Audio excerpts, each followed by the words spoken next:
What if the person who rejected you became the reason you almost gave up hope, and the one who picked you up from the floor of despair was someone you never expected?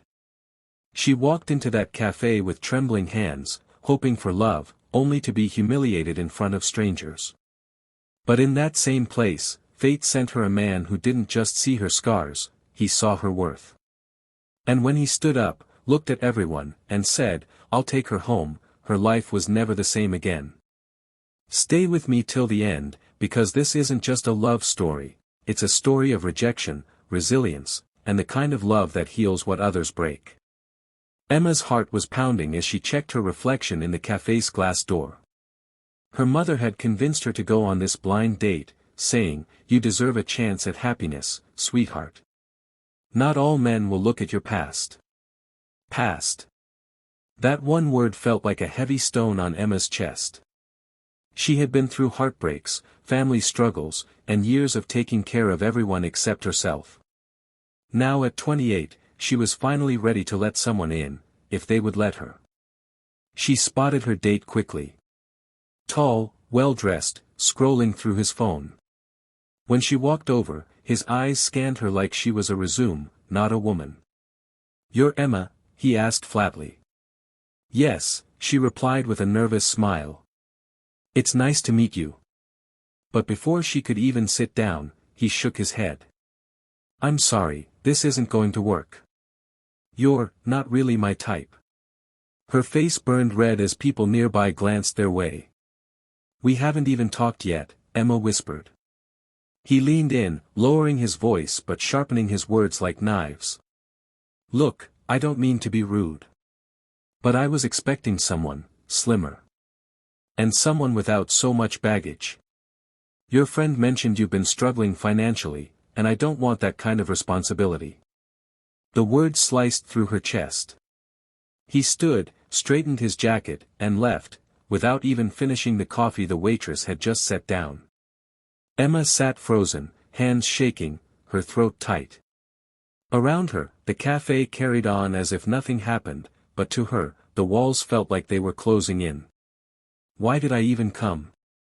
Why did I think anyone would choose me? Her eyes blurred with tears when a gentle but firm voice cut through the silence. "Excuse me," a man said.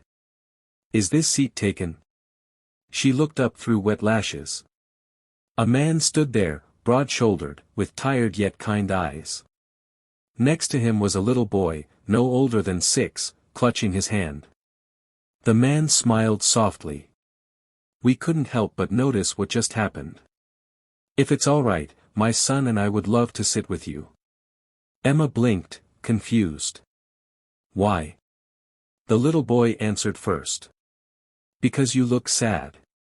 Daddy says when someone looks sad, we should try to make them smile." Her lips trembled, a laugh escaping between tears. And just like that, her empty table wasn't so empty anymore. The man introduced himself as Daniel Hayes. He was dressed casually, nothing flashy, but his confidence carried weight. His son, Lucas, climbed into the chair next to Emma, offering her half of his chocolate chip cookie as if they had been friends forever. Emma wiped her eyes quickly, embarrassed. "You don't have to do this." "I'm fine." Daniel shook his head. "You're not fine. But you don't have to be. Nobody deserves to be treated like that." There was no judgment in his tone, just a calm certainty that made Emma's walls weaken. They talked. Slowly at first, then more freely as Lucas chimed in with stories about school and superheroes. For the first time that day, Emma found herself laughing. When the café grew quiet again, Daniel leaned forward, his gaze steady. "Emma, don't let a coward's rejection define you. The right person won't run from your past. They'll stand with you through it." Something in his words carried a weight Emma didn't understand until later. Because Daniel wasn't just a kind stranger. He was a single father who had carried his own scars. His wife had left him years ago, unable to handle the demands of his career and the challenges of raising a child. He knew what it felt like to be abandoned, judged, and left with responsibilities no one wanted.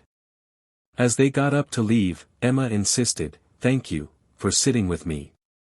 You didn't have to.